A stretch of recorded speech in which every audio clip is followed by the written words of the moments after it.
What's up everyone, welcome back to our channel again. In today's video you are going to see on Snapchat story privacy on Android tutorial. So let's head over to Snapchat to show you that. As you can see, I'm in my Snapchat application and here you need to go to your profile.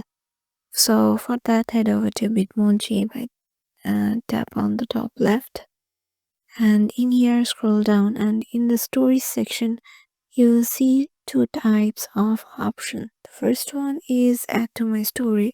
Here there's two options. The first one is new private story and the second one is new shared story.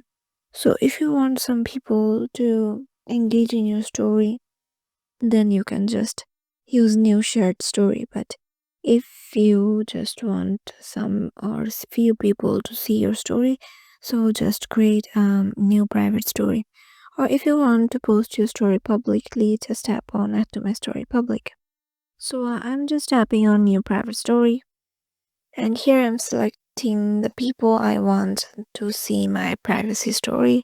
Tap on create story, and here you can name your story section. Save it, and here go to the private story option, and now all you need to do is just to add a story and tap on the private story. And as you can see, the story privacy is created. So yeah, this is how you can just create story privacy on your Snapchat. Hope this helps you out, and we'll see you in the next video.